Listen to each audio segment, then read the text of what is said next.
What is a Cloudlifter? What does it do and how do you use it? In this video, we'll try it out together using my brand new Shure SM7B and SSL2 audio interface. Do you have to use a Cloudlifter with a Shure SM7B? And what does it sound like with and without when using the SSL2 preamps? I've got the answers to these questions and more, coming right up.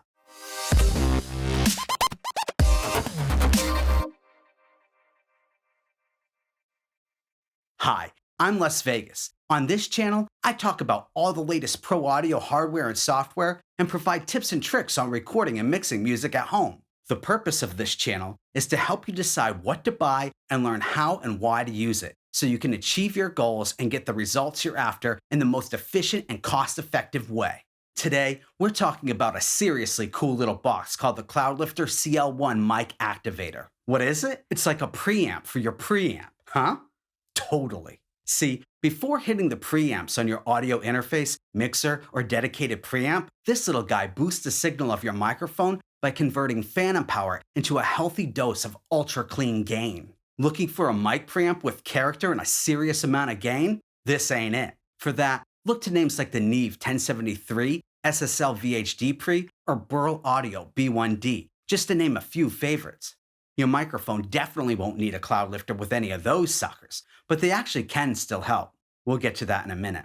So why do you need a Cloudlifter? Let me explain. Unlike super sensitive condenser microphones, ribbon and dynamic mics typically have much lower output and excellent off-axis audio rejection, which allows the sound directly in front of the microphone to cut through and keeps unwanted sound out, making a mic like the Shure SM7B actually ideal for recording vocals and other instruments at home, where there's often unavoidable noise coming from the people you live with, nature or traffic outside, your neighbors, or even your air conditioner or the fan in your computer. That's why you don't see anyone on stage singing into a studio condenser microphone. They're just too sensitive and they'll produce unwanted feedback. So with this advantage comes a disadvantage when recording into preamps on old or budget-friendly audio interfaces like the popular Focusrite Scarlett Solo or PreSonus Studio 24C. Similar interfaces often have noisy or inexpensive low-gain preamps, which can provide sufficient gain for condenser microphones or instruments, but are often lacking for low-output ribbon and dynamic microphones like the popular Shure SM7B, EV RE20, Sennheiser MD421, or even a Shure SM57 or 58. So you end up having to turn the gain nearly all the way up on your preamps to get proper level into your DAW, which can produce a ton of hiss and excess room noise. What the Cloudlifter does is provide up to an extra 25 decibels of ultra-clean gain and sensitivity, bringing out the very best in your dynamic or ribbon microphone while reducing noise floor and preserving its intended sound and character. It does this by converting phantom power to gain in line along the microphone cable and without passing it through your mic. This box has absolutely nothing on it. No power supply, no buttons, no switches, no knobs, no lights, no nothing. When you first open this thing and look at it, you're like, are you kidding me? $150 for this little blue box and I have to buy an extra mic cable? Yes, it is. And yes, you do. So, is it worth it? We'll get to that in a minute. So if there's nothing on this box, how does it work?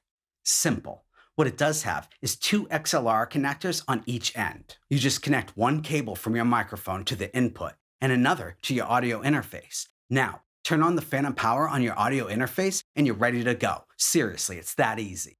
See, the Shure SM7B requires preamps that provide a minimum of 60 dB. But really, I recommend a low noise preamp with a minimum of 70 dB of gain. And here's why. See, the important thing to understand is that the typical speech level at 3 inches away from a microphone is 84 dB SPL. And the output level of the SM7B is minus 69 dBV. In order to get proper levels into your DAW, your mic preamp has to increase the mic signal to around 0 dB line level. So, minus 69 of mic signal boosted by 60 dB of preamp gain equals an output level of minus 9 dB. Usable, but not ideal, which at least for me makes it unusable. See, the mic preamps in audio interfaces meant for home recording often assume the majority of mics that will be used with the interface will be high output condenser mics. So it's actually common for these mic preamps to have only 40 to 50 dB of gain. That's just not enough to bring the SM7B up to line level. Now that you understand this, let's take a quick look at the specs of a few of the most popular desktop audio interfaces available today.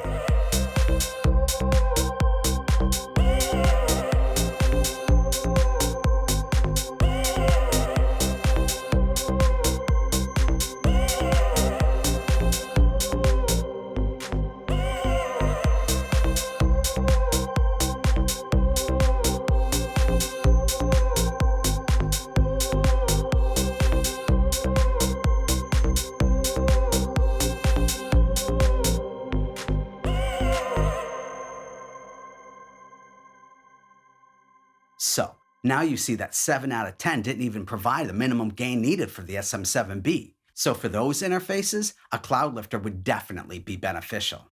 The preamps on my SSL2 provide up to 62 decibels of gain, just about the same as my Apollo Twin, which provides up to 65 dB. And as we saw, these are just two of the few desktop audio interfaces with built-in mic preamps that meet the minimum amount of gain suggested for the SM7B. So let's get into it and hear how the SM7B performs with and without the Cloudlifter on acoustic guitar, vocals, and speech. In this test, there are 3 things you should be paying close attention to. 1. How much additional gain are we getting from our preamps with the Cloudlifter?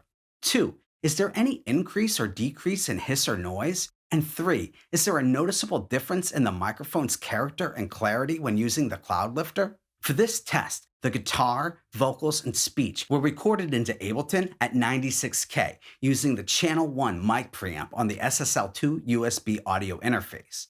We made sure the 4K button was off and the gain knob was set to exactly 2 o'clock, where our signal was peaking around -10 to -12 in the DAW. These settings remained the same for all recordings. And as always in our tests, we use only the best Mogami Gold XLR cables to connect the microphone into the Cloudlifter and back out to the SSL2. On the Shure SM7B, we decided to keep the standard windscreen on for both the vocal and guitar recordings and turn the bass roll-off and mid-range emphasis switches on to roll off any frequencies starting around 350 Hz and boost presence in the 1 to 7K range.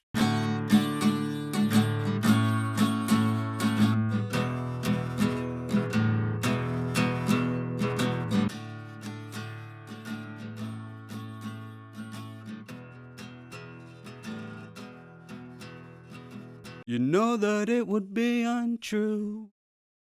You know that I would be a liar if I was to say to you, girl, it couldn't get much higher. You know that it would be untrue. You know that I would be a liar if I was to say to you, girl, it couldn't get much higher. Wow, now that was a serious difference. But hold on, here's an interesting test. What happens if we just boost the volume of the tracks we recorded without a Cloudlifter and use clip gain in our DAW to increase the volume by the difference? Then compare it to the recordings we got with the Cloudlifter. We are just talking about clean gain here. Remember, that's what the Cloudlifter promise is. To hear more of your dynamic and ribbon microphone's character and clarity with up to 24 dB of active ultra clean gain. So in theory, it should sound just about the same, right? Let's see.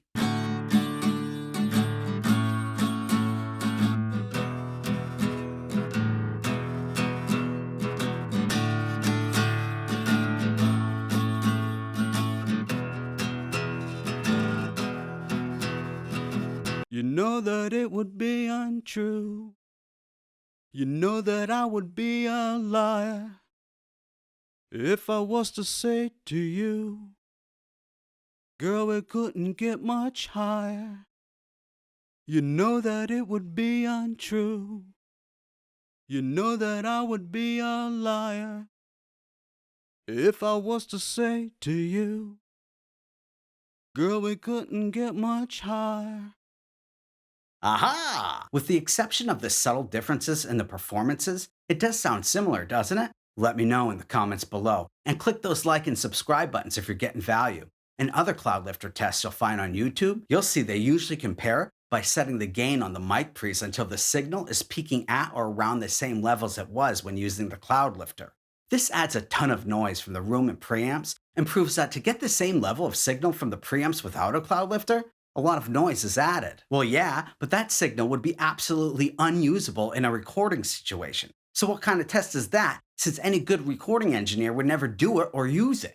It just shows how much noisier the preamps are without the Cloudlifter. Whoopie-doo.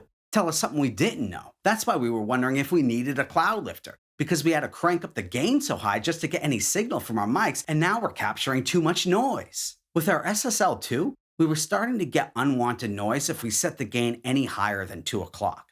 That's why in this test, we decided to keep the gain at an optimal level for the audio interface, and then boost the clean signal we were able to capture with clip gain and compare it to the recordings we captured with the Cloudlifter. We hope you appreciate the approach. But for those of you who came here for noise, well, we've got that for you too. In this test, we connected the SM7B directly to the SSL2 and cranked the gain until our signal was peaking at -10 without the Cloudlifter. Then, for the second pass, we tossed the Cloudlifter back into the signal path and backed down the gain on the SSL2 until our signal was peaking at the same levels. This is the best way to hear the difference a Cloudlifter can make in regards to unwanted preamp and room noise.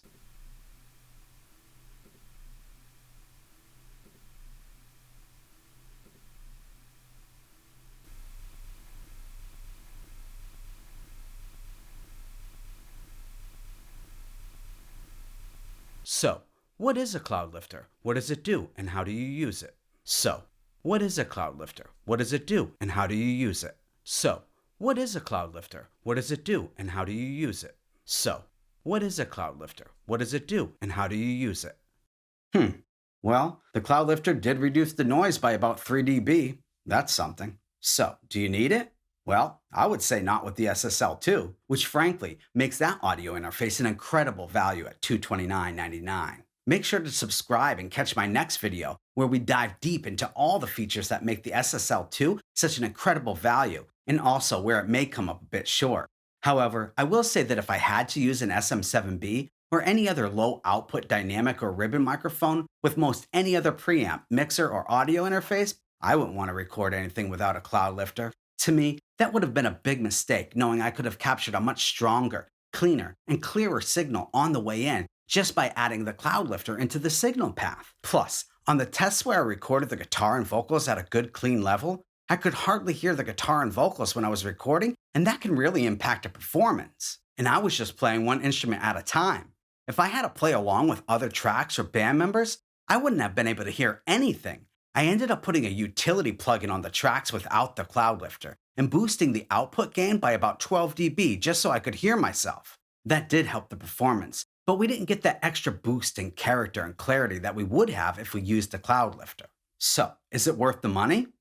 Yeah, it's worth every nickel, and you'll probably find yourself using it on everything you can, especially if you don't already have a dedicated high-quality preamp. But as I said earlier, it can even help significantly with those. Check out my other video where I compare recordings with and without the Cloudlifter using my top-of-the-line, industry-standard Neve 1073, API 512, and SSL VHD preamps. The results might just surprise you. I made these test files available in high-quality 96K 32-bit WAV files to compare in your DAW. You can download them at the link in the description below. So, what did you think? Is the Cloudlifter worth it? Did the recording sound better with it? Is it necessary with mics like the SM7B? If you have any questions about the Cloudlifter or want to learn more about the Shure SM7B, just let me know in the comments below. And remember, some of the top producers and artists in the world tune into videos just like this one, so definitely connect with other musicians and producers down there.